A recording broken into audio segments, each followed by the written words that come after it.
What's up, you guys? Welcome to Sustain Global. If you are new here, welcome and thank you so much for being here. If you are an OG, hey, what's up?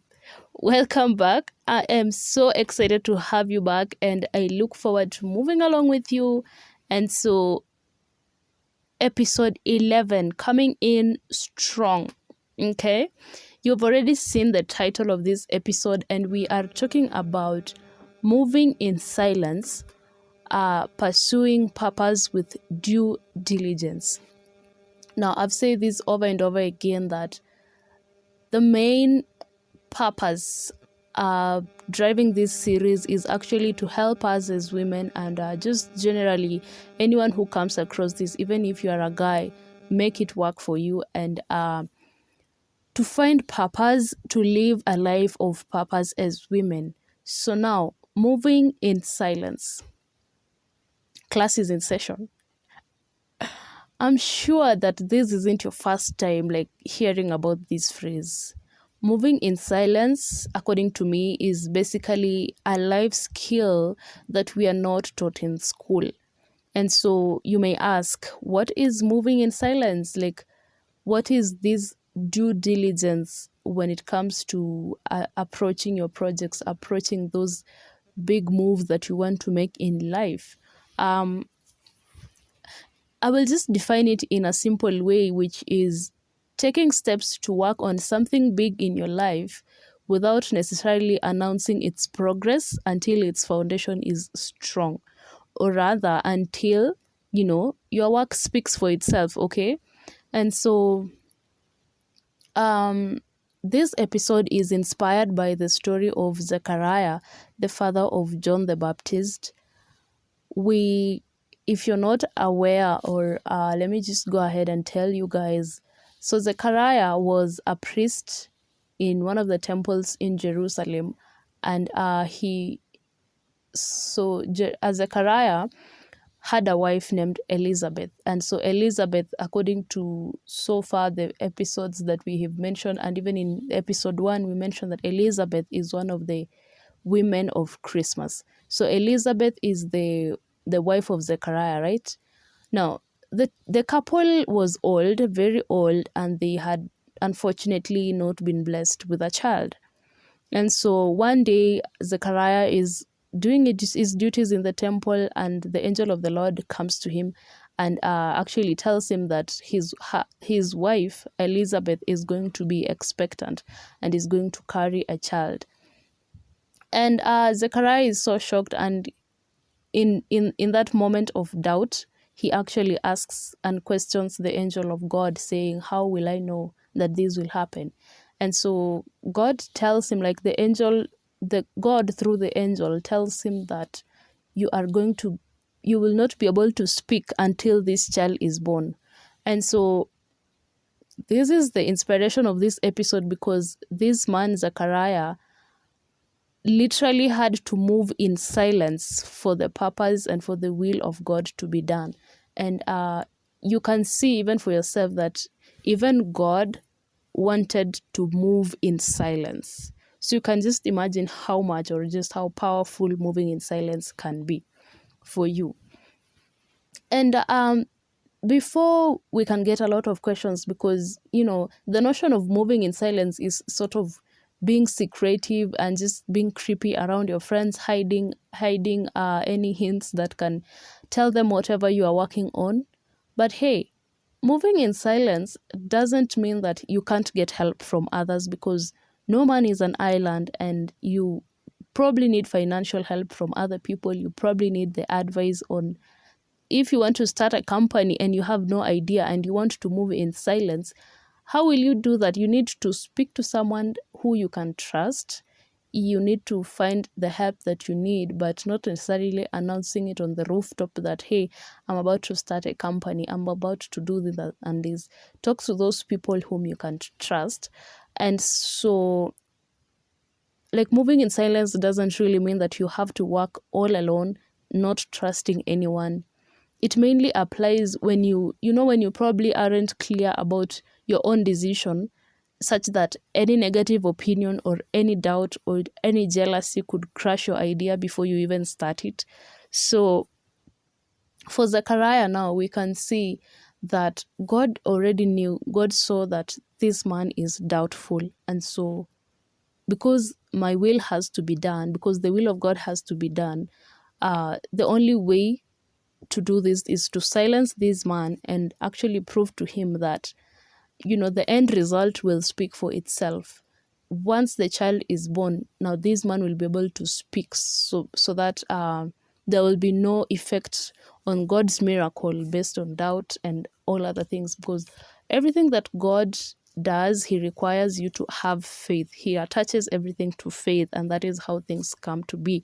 And so the moment Zechariah was doubtful, God had to silence him so that the project of God in the womb of Elizabeth was being worked on in silence until the end of 9 months, when the child was born. Now Zechariah was able to speak.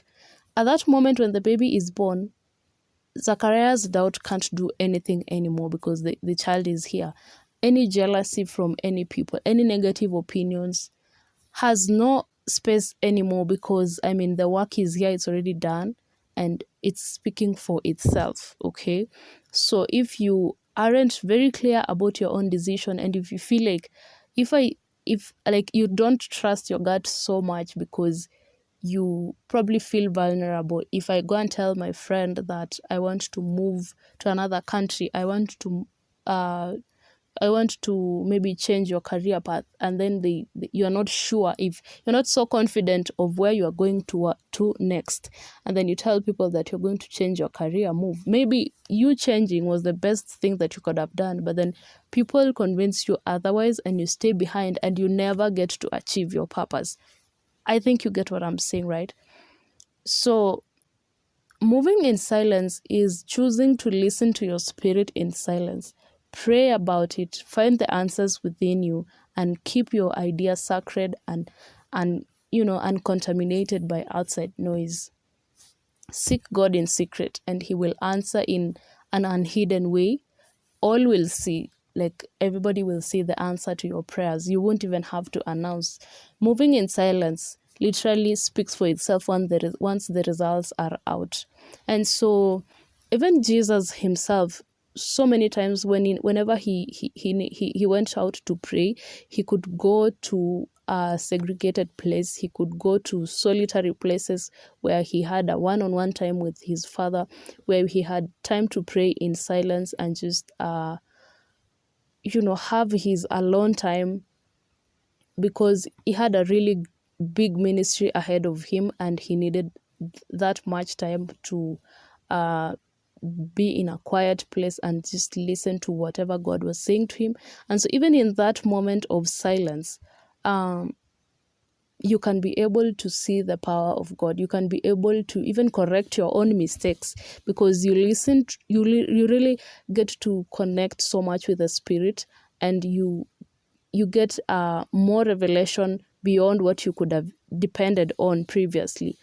And so because we are really relying on inspiration from other women, I was able to look around and find, what do other women who have been successful in their businesses, what do they have to say about moving in silence? And so I went to mostly small businesses, women. I'm not necessarily talking about these big companies, multinational companies, just small businesses around their communities.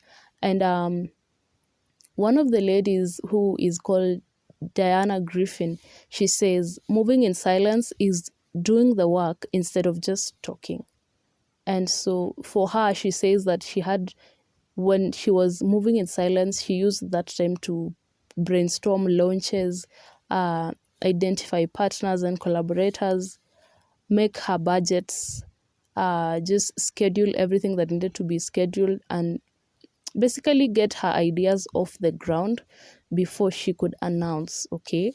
And another lady called Miss Owens says moving in silence is actively practicing wisdom and patience, moving with care, not because it is a secret, but because it is sacred. Like the process is sacred. Whatever you're doing is sacred, and it is very sensitive to jealousy. It is very sensitive to doubt. It is very sensitive to negative opinions.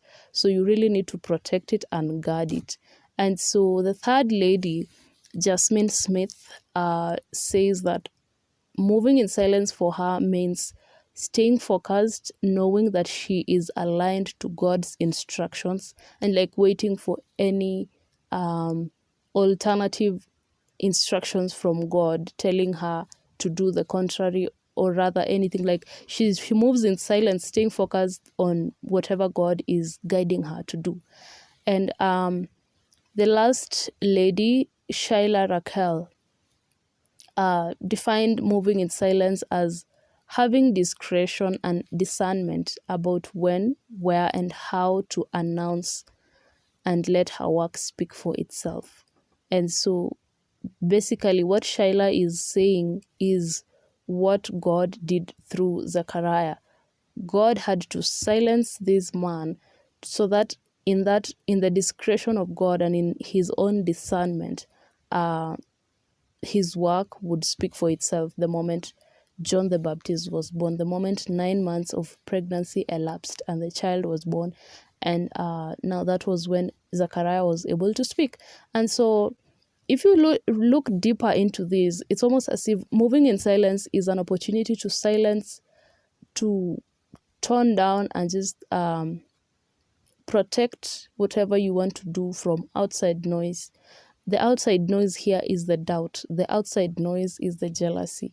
The outside noise is the perception of, oh, there is no opportunities for whatever you want to bring to the market right now. For probably being discouraged and being told, hey, you're going to face a lot of competition, or everybody trying to come up with the same business that they're trying to come up with, such that you have no space for growth anymore. And so if you feel like you are vulnerable to doubt, you are vulnerable to jealousy, and you have very few people that you can trust around you, find the people you can trust, rely on them, and have them aware that you want to keep your project secret, you want to work, as we say, chini ya maji, just moving in silence until your work can speak for itself. Working and getting to work, getting your ideas off the ground instead of just talking. That is it for this episode. I really hope that I was able to cover majorly things about moving in silence, and this is a very important skill that you guys really need to I mean, even for myself, it's so easy for us to be affected by other people's opinions. It's so easy for us to doubt ourselves and second think about our ideas whenever several other opinions, several other outside opinions come in place. And so as much as you're supposed to consider these opinions, remember that this is your sacred project. Remember that this is sort of like, for example, now as Elizabeth's pregnancy, which was thought as impossible, which was thought as, how can this happen? This woman is very old. She should not be able to conceive. But because God had a purpose, God had a plan, this lady was able to conceive and to protect the pregnancy and to protect the baby and to glorify himself. God had to silence Zechariah literally by making him dumb and unable to speak for 9 months until his work spoke for itself, until the miracle spoke for itself when the child was born. So that's it, you guys. I hope you are encouraged. This is episode 11, and as we move forward, better things are coming our way. We may tone down a little bit, go on softer topics, just to cover every aspect of life, every aspect of the life of women. And I hope you guys are encouraged as much as I am. Thank you so much for sharing the content that we are having here. If you have any questions, go ahead and comment down below. If you have any suggestions, anything, really feel free and speak to me on the comment section below, and I'll be able to reach back to you so that we can help each other. That's it. Thank you so much, you guys, and be blessed. Bye.